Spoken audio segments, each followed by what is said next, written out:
set up over in here. Andy, there's a back way here. When we come in, if you want to sneak back around the middle way, I'll show you where that's at. So I'm just walking back around here. So do I need to be here, or does it matter? Doesn't matter. No, you can just please just say social distancing between the cameras. Yeah, so I can be here and here. Yeah, that's it.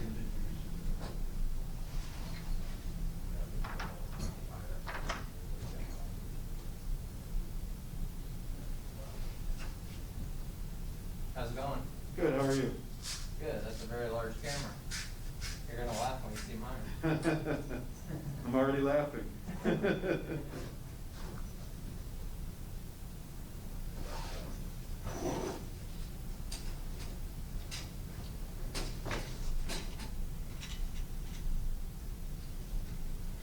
Got a photo tripod, so that's strike one. Well, if the camera's not that heavy, it's not that big of a deal. That's true. Anytime I'm gonna do any kind of panning, I have my gimbal for that, so. I don't typically.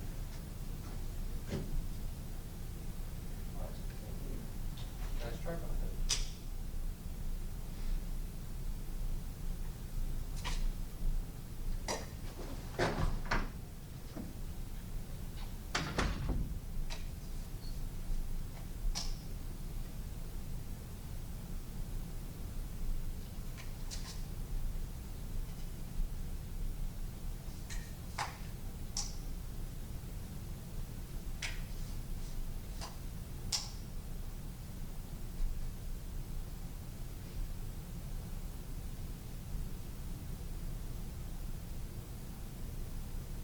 How are you pulling audio? They're in the floor. Must be nice. I don't have that capability. Well, I do have an H5 recorder. Do you have an extra cable? You have the ability to wipe it down after when you give it back to me? I think the lieutenant might have wipes. All right. I mean, yeah, I guess either way, even if you touch the recorder.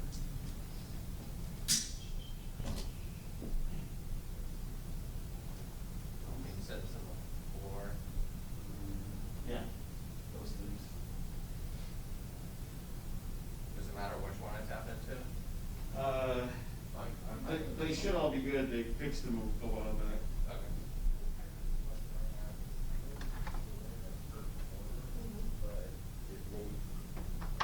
They work better based on. Yeah, so Jake has switched up the order. So Okay. we have Major General Cesare. You're going to stand right here. And then we've got Captain I'm the only Yasek captain. right here. And then we have Dr. Zeke there. Okay. Governor Pritzker will go straight to the podium. And then General Neely, you will be right there Okay. on that X. And then Mamy najgorsze pozycje. you'll have to be right here, sir. Okay. Bo brzuch Okay. And then you'll go to the podium, Przynajmniej make mój. remarks, and you'll go to whichever one is empty when you get Ja back. też się staram. Gotcha. Ale to... Gotcha.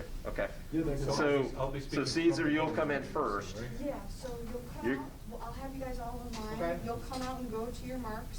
The governor will kick it off, and then somebody will introduce you. You will come to the podium here. I'll introduce you actually. Yeah, you- You follow me, Yep. so I'll follow you. You'll make your remarks, and then after your remarks, you'll come back to whichever one of these X's is open. Yeah. All right? Yeah. Awesome. And I'll run through the run and show the speaking order in there. Right. Right. That's what I wasn't sure. Will they come in first, even though? Yeah, we will have them come in first. Okay. Mhm. And just kind of line up that way. How about the I'll line questions? you guys up There, and there might be questions to us, Mhm. and what we do then? I can tell you about it more when we get back in this room, Okay. but I just wanted you to see where you Yep. want to stand. A little bit different than usual. I'm sorry. Oczywiście. Tak, tak, sobie. So when you walk out, Oczywiście. you'll go straight behind. Boję się, że to pytanie skierowane do mnie. Was 5,000 Kelvin for the light? Around, yes. Okay. That was my guess.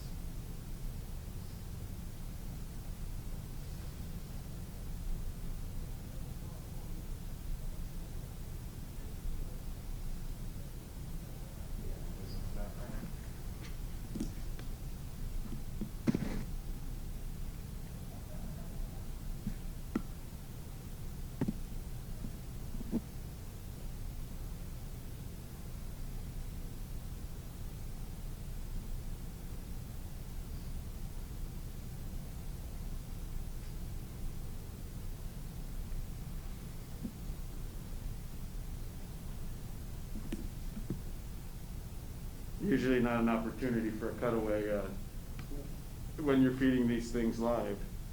So I'm that, huh? That's you. I'm the cutaway. Woo-hoo. My wife always complains because I'm never in any of the videos. Well, normally I am, but not this one. She's like, would it kill you to take one photo of yourself? I'm like, it doesn't work that way. It's not an option. Nobody will probably even look anyway.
So are we able to test levels before they even start?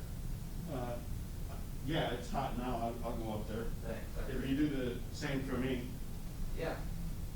Do you like to peak at -12 or 6?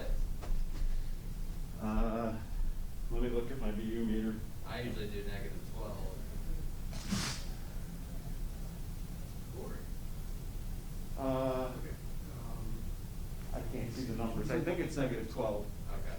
-6 is higher than -12, right? Correct. Yeah, that's too high. Yeah. -12, yes. Can you hear me? Governor Pritzker, Dr. Ezike, General Neely, Consul General Piotr Janicki. When you got loud like that, it went way over 6. It's coming in a little hot, but I don't really know of any way to adjust it. Okay. I think we're good there. Appreciate it. Can you do the same for me, please? Yeah.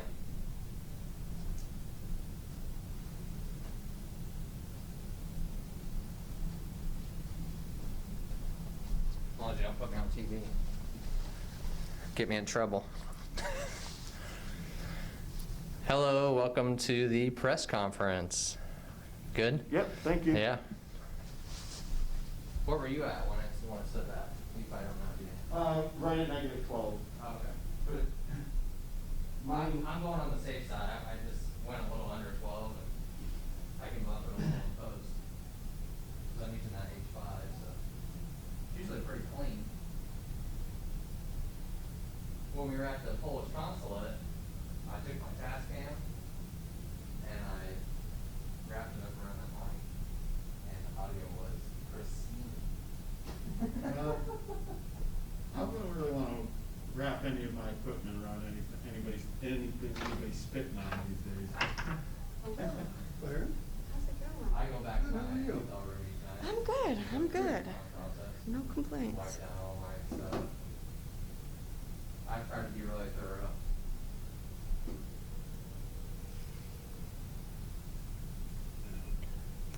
Hey Aubrey, let's do one more mic check if you can right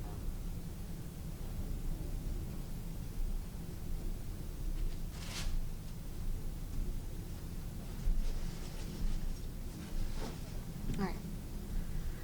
Mic check, mic check. Testing 1 2 3. Testing 1 2 3. Mic check. You good? Mic check, mic check. I'm good. All right. Thank you.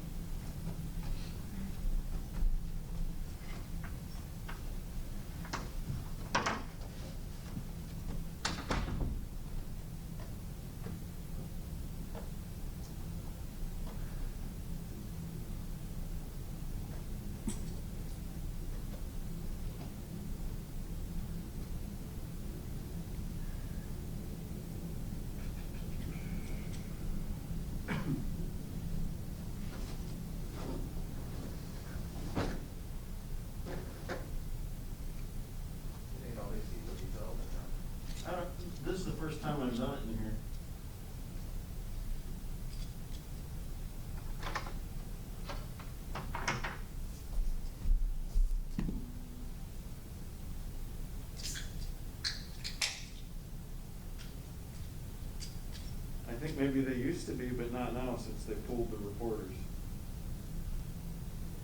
And hey, Craig, Yes? we will be doing the questions from the microphone, so I'll hold it in front of you while you ask them. Okay, you guys have, you know, if you would just get like another pole like that, I know. then you wouldn't have to get so close. I agree. I've passed that along, so. You have, okay. I have. All right. All right, thank you.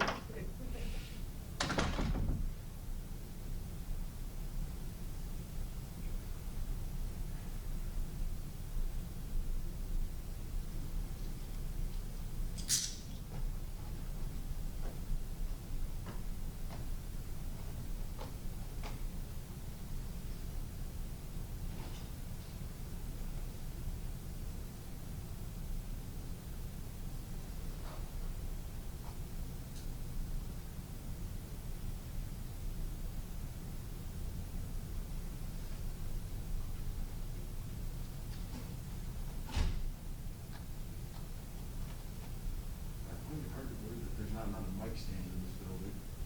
I know, right? I'm inclined to agree with you. It's got to be somewhere.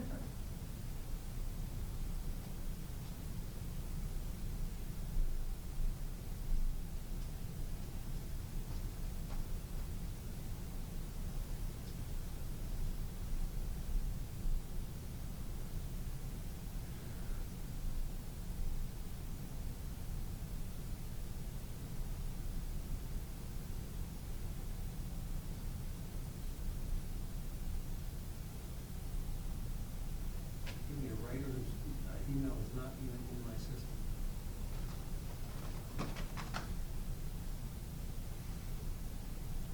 Well, I don't know. If they were gonna be here, they'd be here by now. I'm guessing pretty much everybody who's back there stands up at the podium. Yeah, I think this might be it. Yeah, I think this is it. I do know that my public affairs director, you know, that's the whole reason I'm filming this, is because we put it on the national defense, Uh-huh. and then we give it to people, so they can chop it up and use it. Because they either don't have time, or they don't wanna come on the two. Are you stationed in Bourbonnais? I actually work at a Springfield, Illinois. Okay. Yeah. I'm just here because of the Polish consulate, and the contingent is here, so. Why is the Polish consulate here? What's that all about? So they're here to learn from us, and we're here to learn from them, and exchange best practices. Yeah, so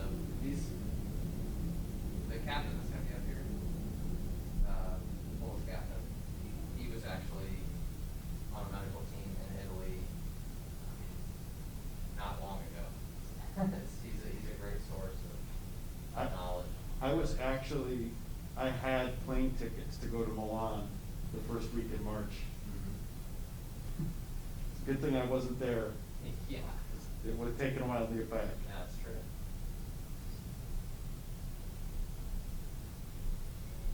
Sheldon is a professor emeritus at Chicago Kent College of Law. He's a constitutional expert. Very keen on surpassed along with Corey.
I thought somebody was breathing heavy in here, I got a little worried. I've been everywhere. Stuff gets dusty.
Must have cost the Army $12,000.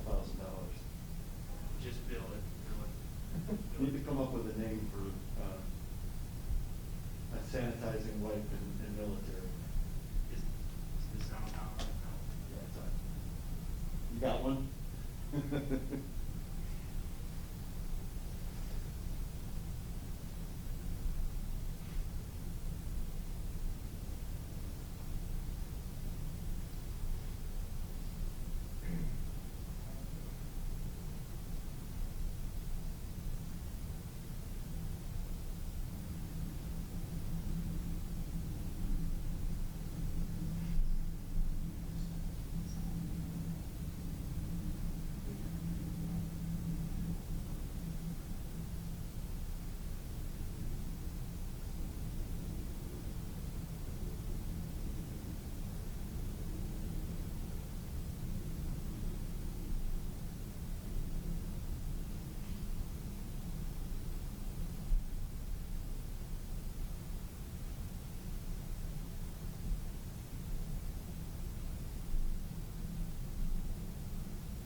Well, good afternoon, everyone, and welcome back to our 2:30 update. Before I get into today's conversation, I want to address the ruling that came out of the Clay County Circuit Court yesterday. First, the stay-at-home order, designed in close consultation with scientists and public health experts, remains in place. As it stands, the judge's ruling is limited, applying only to one person, the state representative from the 109th District. For those unfamiliar, the 109th District happens to have among the lowest hospital bed availability and ventilators in the state, making it uniquely ill-equipped to respond to a surge in cases. The district is also home to the county experiencing Illinois' highest death rate per capita from COVID-19. This ruling only applies to one person because it was only ever about one person. This was a cheap political stunt designed so that the representative can see his name in headlines, and unfortunately he has briefly been successful in that most callous of feats. As absurd as this charade is we are taking this matter very seriously. While the court's order is limited, the risk it poses is significant. By agreeing with the plaintiff in this initial ruling, the court set a dangerous precedent. Slowing the spread of this virus is critical to saving lives by ensuring our healthcare system has the resources to treat patients who get sick.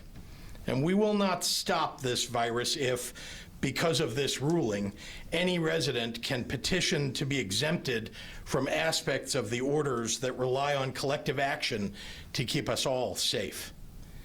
Because of the threat to public health from this court order, and the fact that the state has acted well within its legal authority to protect the health of the public, the state is appealing immediately. I know misinformation tends to spread quickly in situations like this, so I assure you that I will continue to provide you with updates on any new developments. But on this topic, I leave you with this. I know this virus is causing devastating economic consequences, just as it has caused tens of thousands to become ill and thousands to die. For 2 months, not a second has gone by where the economic impact on our working families and our small businesses hasn't been an important and paramount consideration of my decision-making. I have been listening to working people and businesses, to Democrats and Republicans, epidemiologists and expert modelers. Responsible people understand the trade-offs and the consequences of reopening too early. So I will continue to listen and to act in a responsible fashion so we can all get back to work and school and move toward normal in a way that will keep our families healthy and safe. Let me remind everyone again, the stay-at-home order in Illinois is still very much in effect.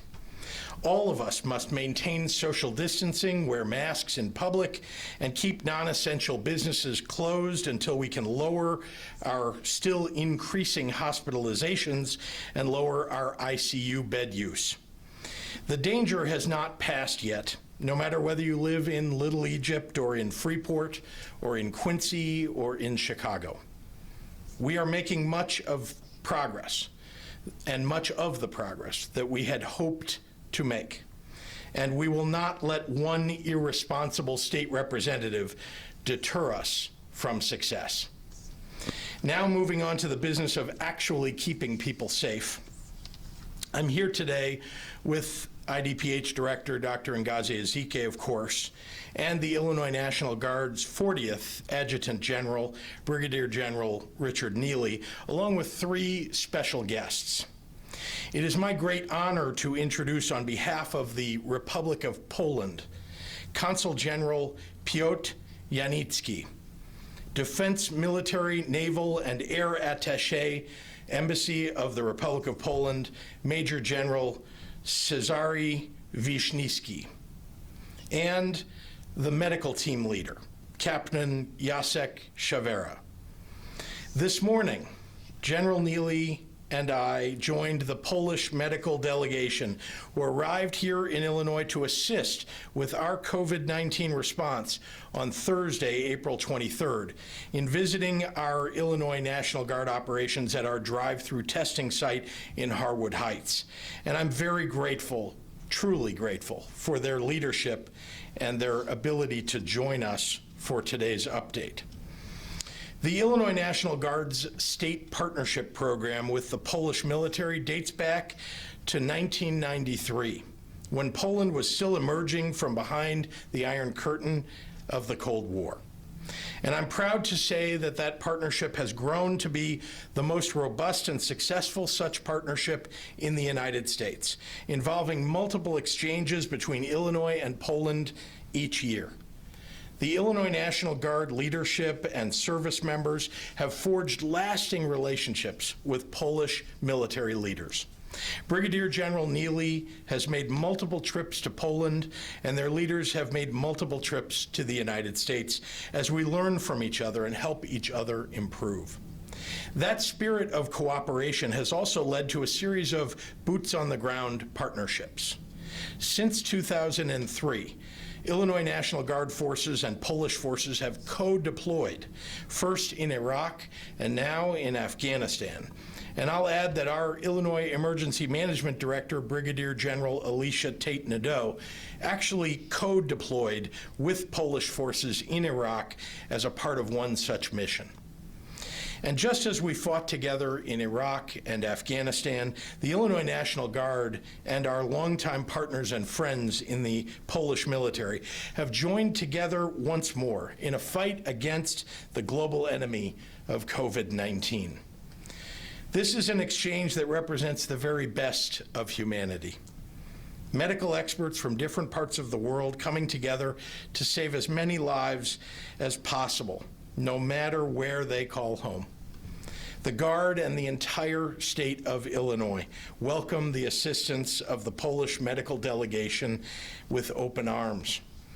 These 9 members, 4 doctors, 3 nurses, 1 EMT, and 1 logistical coordinator, bring with them their experience fighting COVID-19 on the ground in Italy and Poland, which they now can exchange with the Illinois medical community so that everyone, both here in Illinois and thousands of miles away in Poland, is operating with the best practices to save lives.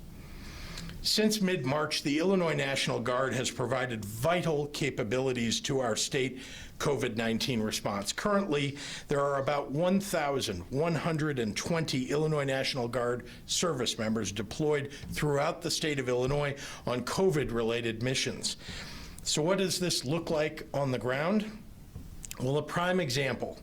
These individuals have set up and continue to operate our 5 state-run community-based drive-through testing sites in Aurora, in Bloomington, in Harwood Heights in Chicago, Markham, and Rockford, with more sites coming online in the near future. In a matter of days, the Guard takes what was just an empty parking lot or an old facility and sets up a testing site capable of serving hundreds of Illinoisans per day safely and efficiently.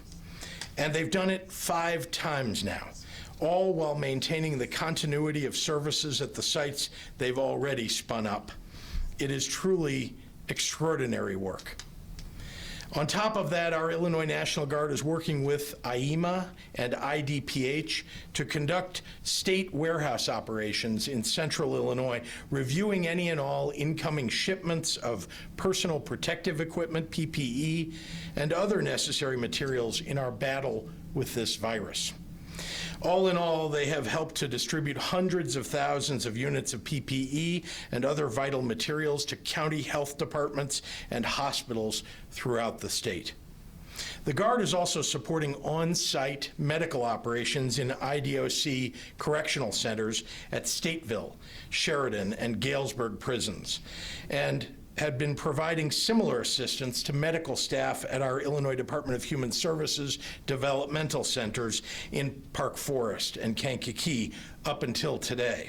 That mission was handed off last night as IEMA is deploying teams of certified nursing assistants and other staff to these centers. That might sound like a hefty list of tasks, but this is the Illinois National Guard that we're talking about. So, of course, that's just the beginning of the duties these incredible citizen soldiers have taken on to see Illinois through this crisis, because they're also providing logistical support for alternative housing facilities such as the hotels IEMA has rented in Schaumburg, Springfield, and Mount Vernon, building out the alternate care facilities at McCormick Place, and in Blue Island and Melrose Park in partnership with the U.S. Army Corps of Engineers. And that's after having run the assessment of properties throughout the state of potential alternate care facility sites. Working with county emergency operations centers and health departments across the state by gathering information and assisting IEMA with interdepartment communications. And providing planners, liaison officers, and logistics experts to the State Emergency Operations Center, the State Unified Area Command, North, the Chicago Office of Emergency Management and Communications, and Cook County's Emergency Operations Center. I'm incredibly humbled by the gracious spirit of these citizen soldiers who have left their families and their civilian jobs to assist their fellow Illinoisans. And what's more, to do so when time with family is one of many people's most precious everyday moments. They are the very best of Illinois. Thank you, and now I'd like to turn it over to Dr. Ngozi Ezike for today's medical update. Doctor?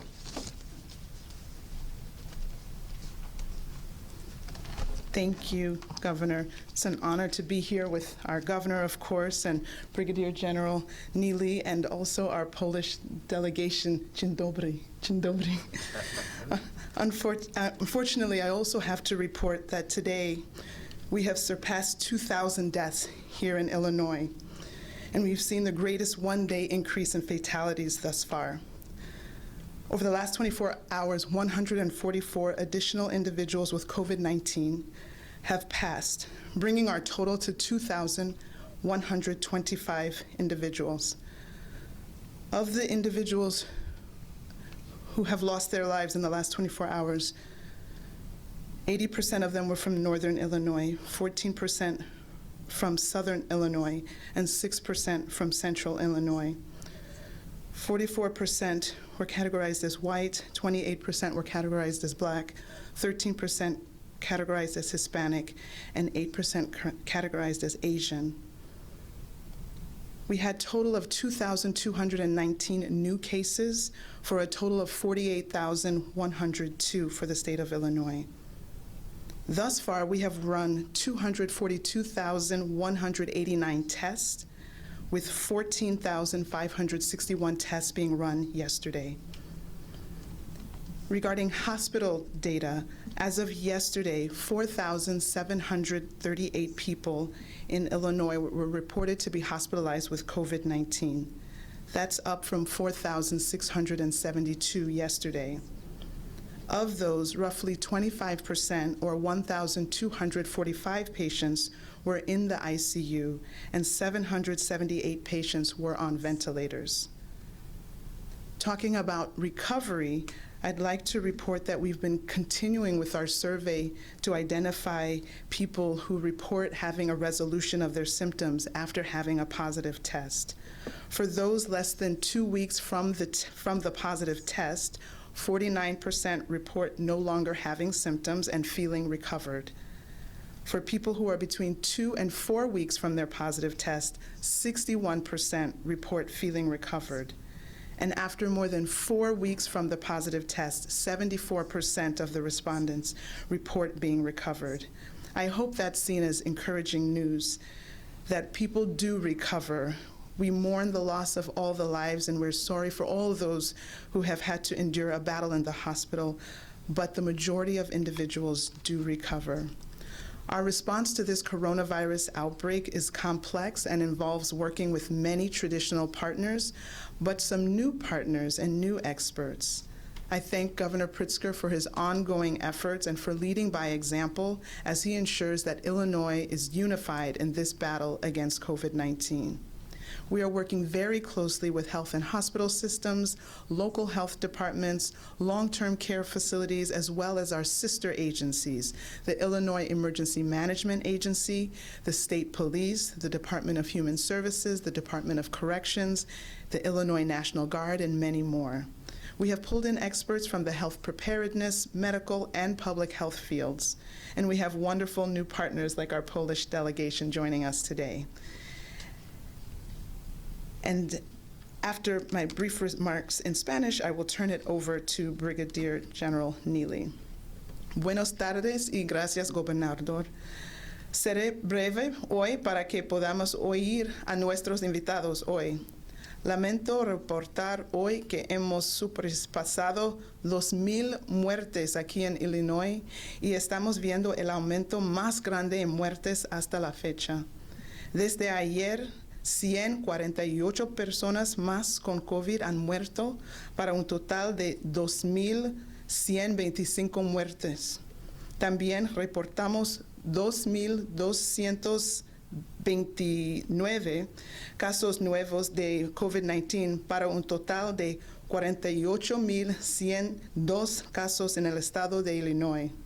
Se han procesado 242,189 pruebas de COVID-19 en Illinois y de ellas 14,561 se procesaron ayer. Ayer se reportaron 4,738 hospitalizaciones de personas con COVID-19. Aproximadamente un cuarto de ellas, 1,245 pacientes, estaban en unidades de cuidado intensivo y había 778 pacientes conectados a un respirador. También me gustaría reportar las recuperaciones.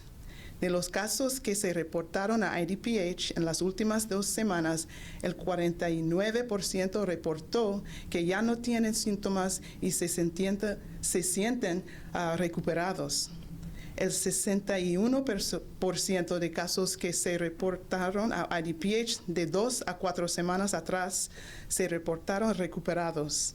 Y el 74% de los casos que se reportaron hace más de 4 semanas reportaron que se sentían recuperados.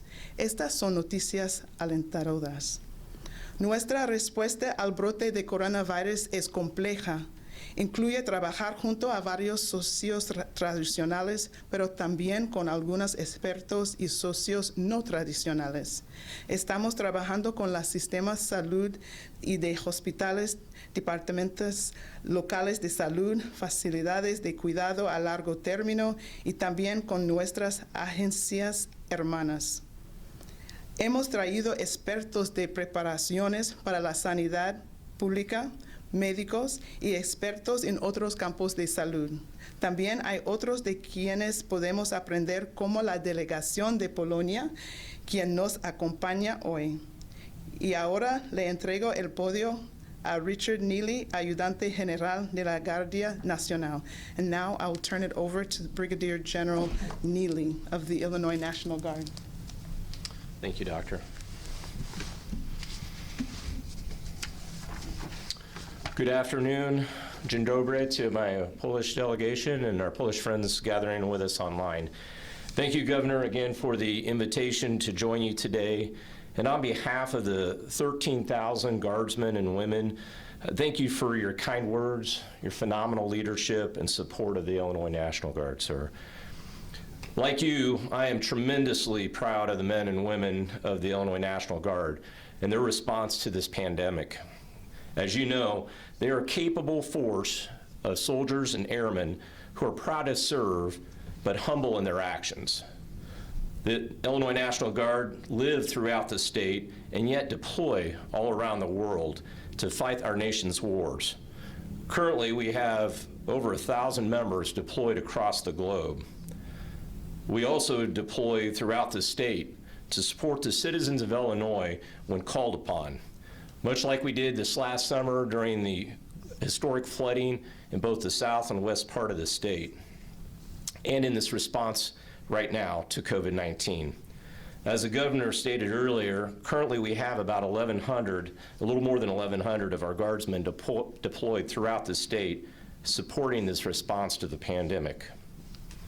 As a part of the response, today it is a great honor to recognize the generosity of the Republic of Poland and President Duda for sending the medical team to the U.S. and most importantly, sending it here into Chicago, and to share their expertise and experience with us. As highlighted by the governor, this team is made up of military and civilians, doctors, nurses, and EMTs, Not only has the team been very involved with the response to the COVID-19 throughout Poland, but also throughout Europe as they deployed to Italy to support that response as well. This type of support is a testament to the 26, almost 27-year relationship between the Illinois National Guard and the Polish military through the State Partnership Program. The Department of Defense, in cooperation with the State Department, established this relationship between the Illinois National Guard and the Polish military through the State Partnership Program in 1993. Illinois had one of the very first programs in the National Guard, and as I stated, as well as the governor, we believe the best, because the incredible partnership built between the Republic of Poland. Over these almost 27 years, the Illinois National Guard has had more than 400 training events with the Polish military, including exercises, leadership exchanges and engagements, and integration of major weapon systems, such as the F-16 and C-130 aircraft that the Illinois National Guard has flown. This relationship has grown and become more of a bilateral relationship as Poland has joined with NATO and has grown to be a very powerful country within Europe. As the governor stated, the best example of this relationship is the co-deployments that we've had since 2003. The Polish military and the Illinois National Guard have deployed together into Iraq and later into Afghanistan as a single unit, with the Illinois National Guard embedding personnel within the Polish brigade. These rotations have occurred every 6 months for the last 17 years and are still ongoing today. We have fought side by side for many years, and now we fight the pandemic together. Today, we are deeply moved by the incredible act of kindness and support from our friends from Poland, joining us here in Chicago to share their experiences and expertise in fighting this disease and offering to lend a hand at the local hospitals. Also, a big thank you to the Consulate General for his incredible assistance to help with this event in Chicago.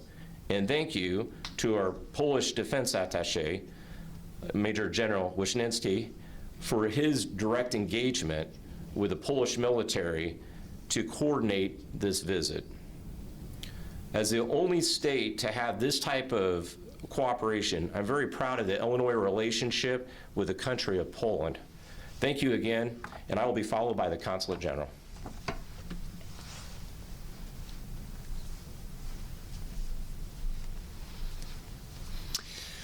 Thank you very much. Thank you, Governor, for letting us be here. Thank you for your leadership. Thank you for your leadership as well, General Neely. It is my great pleasure to be here, and we are feeling that we are very welcomed here. From early on, from 19th century, when a group of Polish immigrants came to Chicago, they start building this city, they start building this state, and look around. Chicago is great. And now we are facing a great challenge. We have to fight coronavirus, and I cannot imagine a better place for military personnel from Poland than Chicago to come and help. We want to be here. We want to share our expertise. We would like to also exchange what we've learned somewhere else. A lot of those doctors who came here, they were previously deployed to northern Italy, where they were facing very similar challenges. There's no surprise that we want to be here because Chicago is the most American of all the American cities, but it also happens to be the most Polish of all the American cities. About 8% of all the Illinoisans are of Polish descent. Among them are people who suffer because of this disaster. So we are here to prevent the coronavirus from spreading, and we are hoping that the efforts of the medical personnel will help with those efforts. Among those skilled doctors that are visiting from Poland are famous cardiologists, famous anesthesiologists. So we are also helping hands-on, not just sharing our expertise. And I know Illinois is under huge pressure, like the rest of the country, because now the pandemic is spreading throughout United States. Thank you again for your leadership. Thank you for allowing us to be here. And if there is a chance to help, Polish military is famous to join. And we are face to fight, and we are also first to come and help. Thank you. And at this point, I would like to give the podium back to Governor Pritzker. Thank you very much, Piotr. Thank you very much, Consul General, and I'd be happy to answer any questions. I guess that would be for me, Governor. I have a whole ton of them from my colleagues out there. Greg Bishop from Center Square says, State Rep Darren Bailey says local health departments are the authority to decide quarantine situations, so there's due process with those affected. Why isn't that the way that this should be handled instead of the statewide approach? Local health departments certainly have lots of authority. They can put in more stringent rules than the state does. That's certainly true. But the state of Illinois has a Public Health Act and has an Emergency Management Act that allows us to protect all of the people of the state, thinking about every region of the state, which I am and we are. Damon Bradley, WGN asks if you can explain the Department of Public Health's quarantine authority, and will you now turn to those powers giving the judges temporary restraining order if you believe you need to? Well, we're not. There is no quarantine authority that's being exercised here. There's a stay-at-home order. There are executive orders that are in place to effectuate the protection of all of our citizens. I'm not sure if there was some other point to the question. Well, I think what he was speaking of, the judge's ruling yesterday said, in essence, by limiting people to what they can go outside and do, so you can go to the grocery store, but you can't go fishing, that is, in effect, a quarantine on, in the ruling, Representative Darren Bailey. You don't believe this applies at all in that regard, is what you're saying? Well, what I know is that it's called a stay-at-home order. There is no mandate that people have to stay quarantined in their home. That's not what the stay-at-home order says. That's the name of the order. But the order, in fact, says that we're designed to protect families and individuals all across the state, following guidelines from our federal Homeland Security Department, where we've essentially authorized essential businesses to keep operating, but we've asked non-essential businesses to close, and we've asked people to wear masks, and we've asked people to make sure and protect each other across the state by keeping social distancing norms. And that's all of what those orders are about.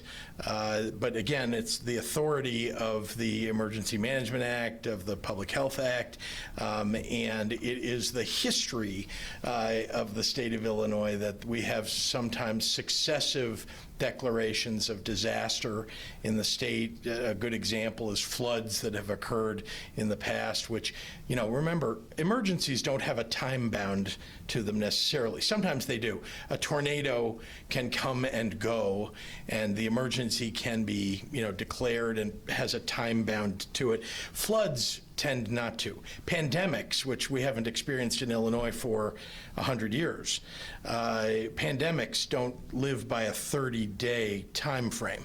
And so all we're trying to do is to end our disaster, our executive orders as soon as possible, but with the thought in mind that we need to keep people safe until we're able to do that. To that point, Tom DeVore, who represents Darren Bailey, told me today that just because there have been continuing proclamations in the past that have never been challenged in court doesn't set precedent for the court to accept that as a legal exercise of authority. Can you respond to that? All I would say is he should read the statute. The statute allows the governor to declare an emergency for 30 days at a time. And if there is an emergency that occurs, this emergency declaration goes till April 30th. I'm not sure what he's suggesting, but on May 1, if there is an emergency on May 1, then it is the authority of the governor to declare an emergency as a disaster proclamation on May 1 for 30 days. But look, let's not get into the back and forth. Here's the facts. We are defeating this virus by virtue of having a stay-at-home order. You can hear from Dr. Ezike and others that there would have been thousands more deaths in the state, and there will be thousands of deaths if this executive order is not allowed to proceed on May 1 through May 30th. So, all I can say is that it is the height of recklessness that that attorney and his client have gone ahead and challenged the idea that we're in the middle of an emergency. Remember, Donald Trump, the President of the United States, has declared a national emergency. We are one of the United States, and we too have declared a disaster. Just one follow-up, and then I'll move on to the other questions, because it appears we're going to have a second lawsuit filed by a Republican Representative Cabela. It's similar claims. I don't know. I haven't seen it yet, but we're told that's going to happen today. So now we have a second Republican from upstate challenging this. Do you have a concern that this is going to have a snowball effect and that there's going to be a lot more lawsuits challenging this? And is this going to go to the Supreme Court eventually? Well, it appears to me to be some partisan endeavor, and at a moment when, frankly, political parties shouldn't matter at all. We should be focused on simply doing what's best for our people, keeping them safe and healthy. But I don't know. Certainly people have the ability, anybody has the ability to go to court. But I know that we have appealed this ruling in Clay County, in the local court, circuit court in Clay County.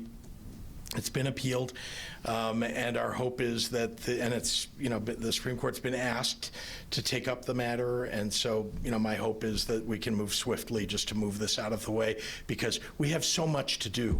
We have so much to do to keep people safe, and wasting our time and effort on these ridiculous lawsuits is something that I think is just, it's something that we shouldn't have to do, and shameful acts on the parts of these partisan actors. Moving on to some other things, Dana Rebick from WGN is hoping you could comment on the City View Multi-Care Center in Cicero, where there are 163 residents and 30 staff who have tested positive, 5 deaths. According to Cicero officials, City View has racked up 10 citations since the pandemic started, many involving the improper or inadequate use of PPE by employees. We're told the State Health Department has stepped in with mass testings there. Can you comment on the current situation at that facility, and what is management in the state doing to protect residents there? I'll have to get back to you. I don't have the details of that particular facility. As you know, we have nearly 1,200 facilities across the state, so it's hard to keep track of any one facility. I don't know if Dr. Zeke has anything to add, or no. Okay. I did have a question for Dr. Ezike from my colleague, Sarah Schulte. If you could give an update on positive cases and deaths at the state-run Ludeman Development Center, and also is the state providing appropriate PPE for that staff? Yes, I'm in contact with the Secretary of the Department of Human Services. We're working closely together to make sure that the needs are being met.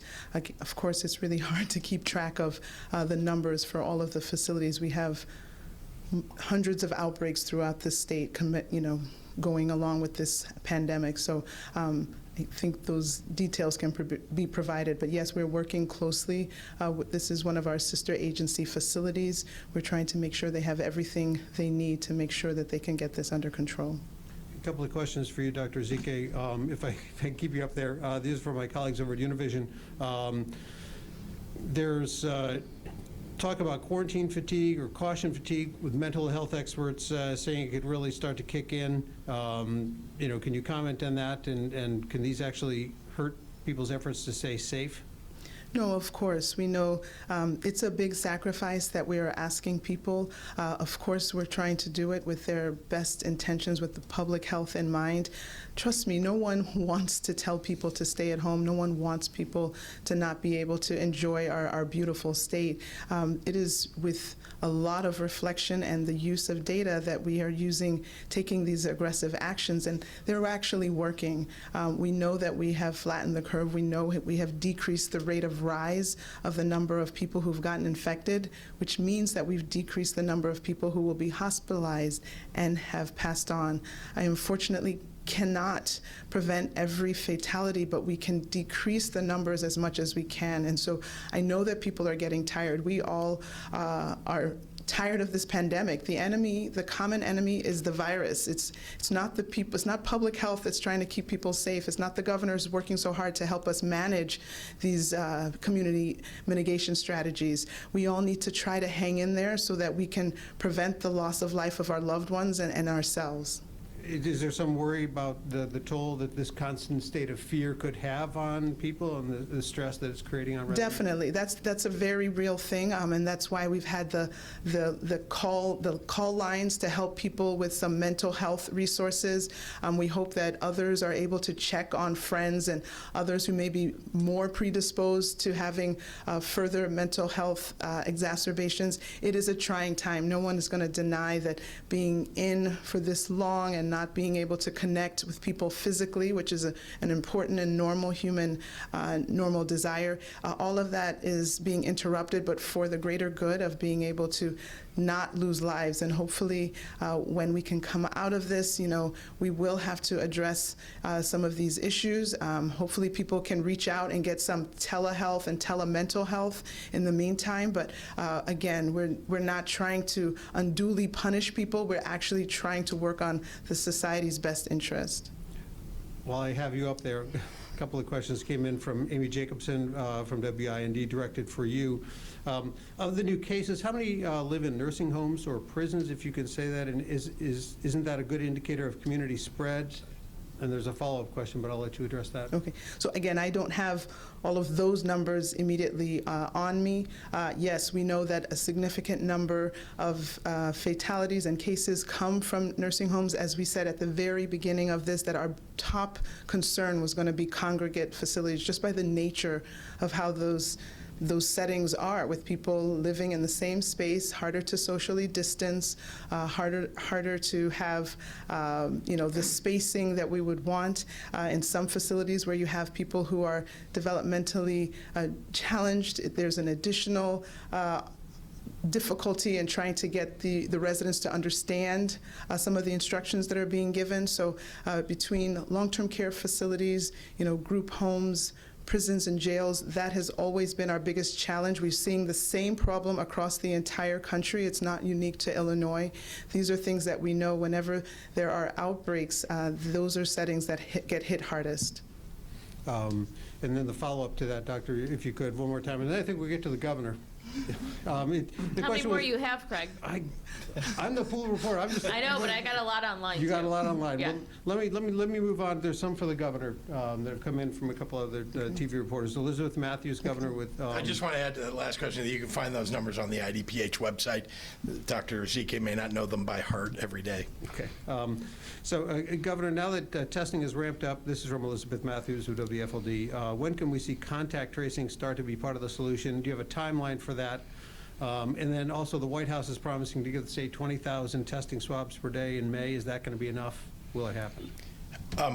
Listen, I am thrilled that the White House is going to provide 20,000 swabs a day. I was on the phone this morning with Admiral Giroir on that very subject, and it will be a great advancement for us to have 20,000 more opportunities to get testing up and going. The first part was just an expansion. Contact tracing. Yeah. Now that testing's ramped up. Yeah. Yeah. Also, after that discussion with Admiral Giroir, I had a meeting with our contact tracing team, and that is something that we're working working very hard to spin up, to get going in a large way. As you know, there are a lot of components to that. There's a technology component. There's a hiring component. This is a very large endeavor. When you have more than 2,000 people that are being identified every day as a result of more testing, we now have more cases that are identified, and each one of those people may, for example, have had 10 contacts or more. And so you can imagine every single day, and then pile on top of that you're monitoring the people who are in quarantine or in isolation, I should say, once they've been contacted and asked to go into isolation or given options about what they're going to do. So it's a very large endeavor, and we would be the second state to have a very large contact tracing initiative take place. So I'm pushing hard on the team. They know it, for us to get that going, because that's the other or another of the major components that allows us to open up the economy even more. What about antibody testing? Is that going to be more widely available anytime soon, and how confident are you in all of that? Yeah, we would like to do antibody testing, but as I said the other day, the tests are still as yet somewhat unproven, or the sensitivity is in question still, and there are lots of articles about that. We want to make sure that when we start doing antibody testing that we're giving people accurate results, and that we know what the impact is, because one of the things that we still don't know is if in fact you are immune after you've had COVID-19. And so doing antibody testing was intended to give people that information. So we don't want to start that until we have at least a greater medical basis upon which to give people that information. I had two more, and then I will pass the microphone over. This is from John O'Connor with the AP. He says, regarding your comments yesterday on the Bailey lawsuit, are you really that contemptuous of the judiciary or the right of citizens or even a legislator to go to court to challenge an executive's power in this country? You said that Bailey is grandstanding. Isn't that what you were doing when you called him reckless and said his actions would make people sick? Okay, that's just a ridiculous question. I'm not even sure how to answer it. No, I know. I'm responding to Mr. O'Connor. First of all, I have great respect for the judiciary. Second of all, I absolutely think it's people's right to go to court. Third of all, what I'm calling reckless is the idea and the contention that's been made by this state representative that somehow we're intending to limit people's civil liberties, or that we're intending to take away people's rights. That's not the intention here. The intention, in fact, is to save people's lives. So it is reckless in the extreme for a state representative who should know better to bring a lawsuit like that that he knows might have a terrible effect on the health and safety of people all across the state. That's what's reckless. He should be more responsible than that. Anybody can go to court. Absolutely, anybody can go to court. But the fact that he took that case to court and that he was the plaintiff in that case, that he's the one giving interviews about why people's rights have been taken away and claiming somehow that this is unconstitutional. I mean, he should know better. He should read the statutes. That's what he should do. Final question. Amanda Vinicki with TGW. And I assume this applies to the lawsuit. What is the Department of Public Health going to do in the event that the state loses in this lawsuit? And do local health departments have the capacity to deal with the situation? The Public Health Act actually gives us most of the authority to make sure that those restrictions are in place. Other aspects of the law give us other powers too. So it would be, somewhat. I mean, it's hard to speculate exactly whether or not this case would go anywhere else. I do not believe that the courts will allow this ruling to stand, and I do believe that the courts will overturn it. Kelly at Block Club. It is illegal to sell pre-mixed cocktails to go in Chicago, but bar owners say they need those sales to survive. Lightfoot said it's a state issue. Are you considering pushing to make it legal? I don't know that it's a state issue. I haven't thought about mixed drinks being served at the curb, but I'm happy to look into it. Andrew Davis from the Windy City Times. The FDA recently reduced the time for blood donations from gay and bisexual men from a year to 3 months. Is there a movement from governors to totally eliminate this ban, given how badly blood donations are needed?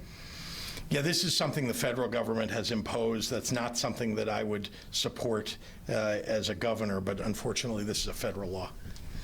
Shia Politico, Governor, to what extent is COVID-19 dividing the state? Has it increased partisan divide?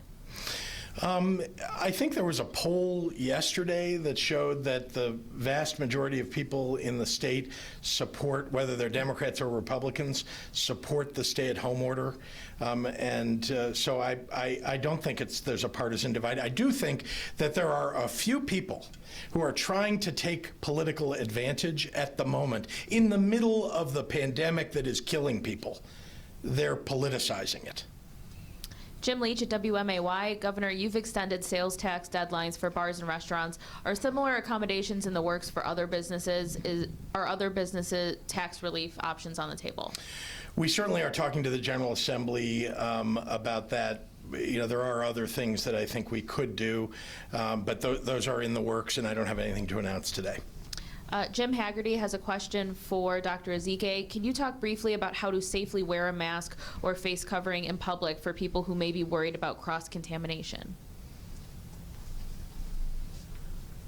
For the face coverings, depending on what it's made out of, it's usually recommended that it be washed every day. So if someone has had the ability to make one, maybe if they could make a couple so that they could be recycled while they're being washed, you could use the second one or the third one. Regarding our, whether it's the N95 mask, I have seen individuals in public with those, and I just want to caution that those are supposed to be accompanied by a medical screening and an appropriate fit test so that you make sure you're using the right size to make sure that it doesn't have leaks and so that it's actually effective. And so when those are used without the proper fit testing and medical screening, for instance, it shouldn't be worn with a beard or excessive facial hair, and the wrong size could not give you the protection that's anticipated. So there are specific rules around that. Regarding maybe the surgical mask, ideally you would make sure that if it's the straps, you put it around the ears. Obviously, if it's worn under your chin, it's not helping. If it's worn over just the mouth and not covering the nose, you're also missing out on its effectiveness. And ideally, those would be changed frequently, and be sure not to try to touch too many surfaces of it without also washing your hands or hand sanitizing. Doctor, you can stay up there because there's another question about clarifying the pools and why those are not open during the pandemic. Well, I think, again, swimming and pools are a summer pastime that everyone would like to feel that they're back to normal and being able to enjoy the normal things of the summer. Again, we're still learning a lot about this virus, but in terms of pools in general, we know that the settings of pools, whether it's public pools or private pools, usually involves mass gatherings almost by definition.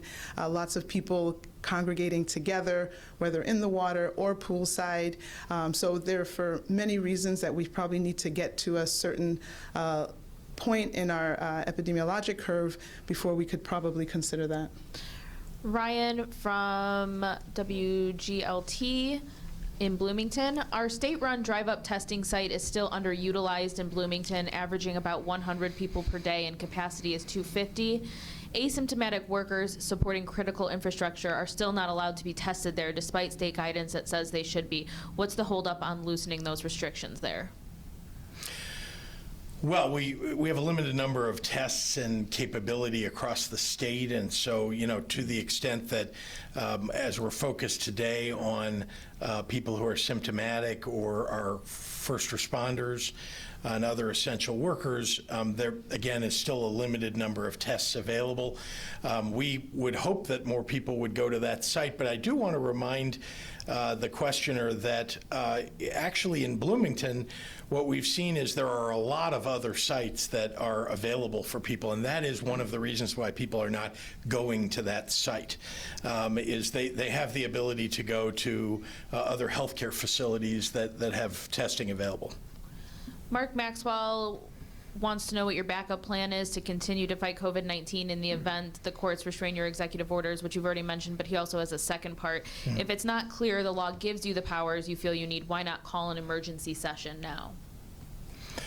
Yeah, I am reasonably confident that the responsible members of the judiciary will overrule and overturn, rather, the ruling that came from this one judge.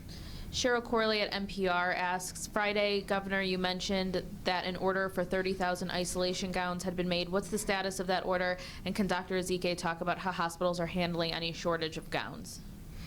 I don't know the specific status of that order. We have lots of orders for millions of items of PPE, but it is true that the gowns are across the country in shortage. So we've been very careful about the usage of gowns and monitoring the availability of them in healthcare facilities and elsewhere where they're needed. But happy to turn the second part of that to. So we know that with this pandemic, we are in a stage where we have implemented like crisis care guidelines, and associated with crisis care guidelines means that you might have to use tactics that you don't usually use to make sure that you extend the resources, the limited resources that may be available. So I guess in pre-COVID times, outside of COVID times, we would use an N95 mask one time, and you could potentially discard it.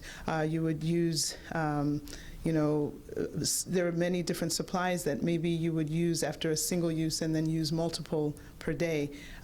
Because if we had used our supplies at that rate with this pandemic, we would have been completely out of supplies now, and then you would have frontline workers, healthcare workers, with no supplies whatsoever.